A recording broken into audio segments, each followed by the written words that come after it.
Kasama po ako kanina sa selebrasyon, kasama ang aking grupo, ang ating mga kasamahan na talagang loyalista para sa ating administrasyon.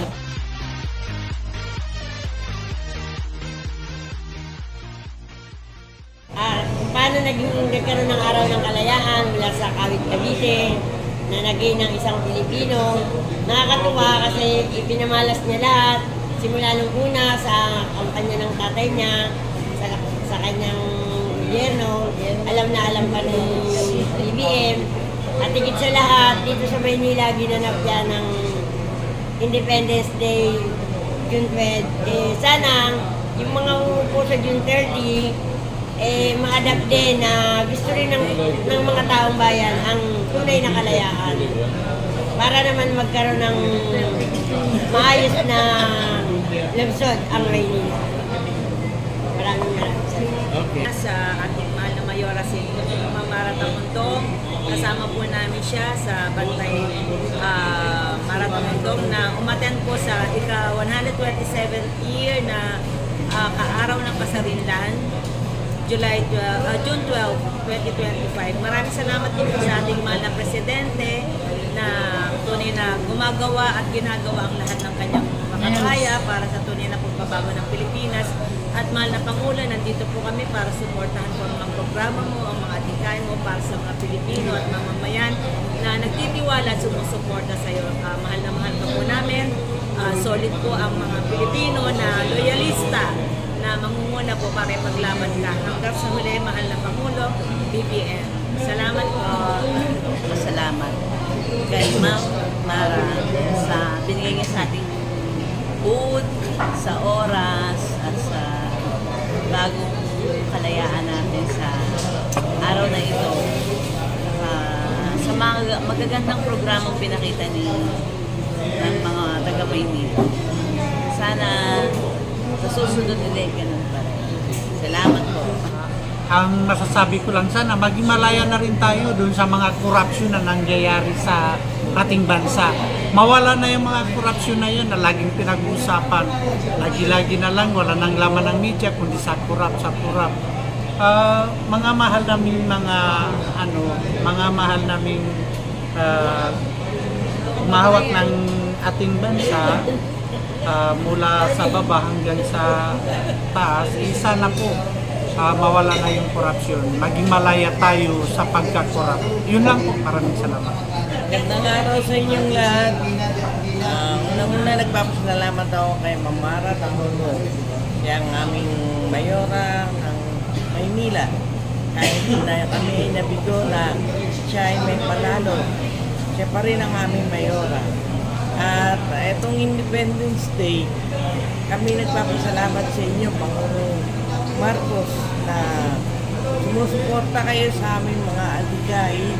At ang pinaglalaban nyo ay ang mga kabutihan ng ating bansa, katulad ng pagbabago at ang mga fake news na mga magnanakaw na dapat na mawala na dito sa ating bansa, dapat talagang magtuwaan nyo ng paraan yan.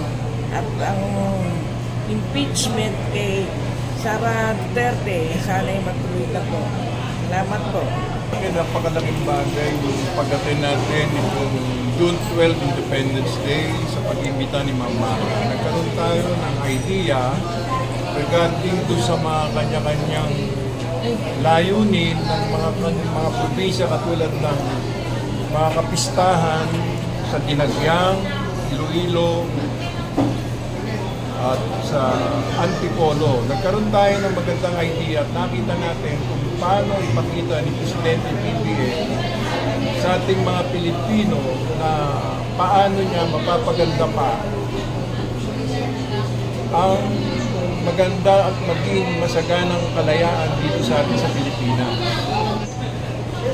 Ang bigyan natin konsentrasyon kung paano mapapamunuan ni BBM ng maganda at magkaroon tayo ng magandang layunin at sana, hopefully, magawa niya na at huwag natin husigahan at hintayin natin ang 2020. Sa tingin ko naman, magiging maganda na ang takbo ng Pilipinas. Salamat. Mula nung maging tao ko, ngayon lang ako naka-attend ng ganitong pagkita sa Independence Day gawa ng aming mahal na Super Mara Tamundong. Dahil sa kanya, nakasaksi ako ng mga gantong mga palabas. Sa kay PBBM, malaki rin pasasalamat ko sa kanya. Dahil, tsaka dun sa mga nagpakita ng nagpamalas ng mga pagsasayaw kanina, parang pinakita nila lahat paano nag-umpisa ang Maynila, kung saan bayan, nagpakita sila ng kagalingan para sa ating mahal na Pangulo. So, yun lang po. Maraming salamat po sa aking boss idol, Mara Tamundong. Siya lang po ang tanging nagparanas ng ganito sa amin ng aking mga kasama. Salamat po. Sa Independence Day ng Pilipinas na sineselebrate po ngayon na 127 years ang ating kasalinlan ng ating kalayaan. Sir, At sa aking masabi, maraming salamat po kay Ma'am Mara na ma-experience ko po yung ganitong celebration sa grandstand. At marami po akong natutunan about sa ating history. And maraming salamat po. It's been my earnest expectation and my hope and prayers na lahat ng ating mga nasimulan sa pagsamahan ni Madam, tutuwa tayo dahil nakita natin siya uli, saka si Bustoni. But recently, kanina, nagkaroon tayo ng commemoration ng ating Independence Day, 127 years. Oh my goodness. Well, I'm praying na sa magitan ng ating matalinong presidente, actually, the father and the junior, I salute them, Ferdinand Marcos Jr. as well as the senior. Wala ho ako nakita ang presidente na katulad nila. Hindi po ako Ilocano. I am Bisaya from Leyte. Ganoon din sa mga Romualdez. Anyway, ang aking panalangin at pagpapasalamat kay ating Mayora, Madam Tamundong at si Tony. Tuloy-tuloy lang to. We are here to support until the end of time. Maraming salamat, Galder. para sa akin sa English, it is the celebration of national identity and unity. Yan po ang ibig sabihin sa akin ng Independence Day.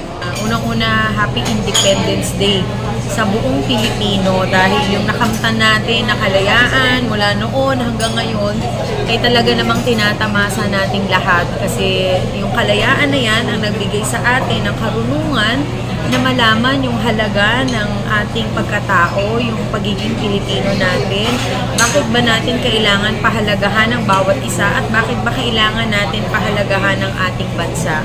So yung kalayaan na ibinigay sa atin na isang malaking karangalan na nasaksihan natin ang selebrasyon kanina sa Quirino Grandstand kasama ang ating mahal na Pangulong Bongbong Marcos, ang First Family at syempre yung mga tao na tumutulong at talaga nagsusuporta sa ating administrasyon ngayon. Kabilang na po tayo.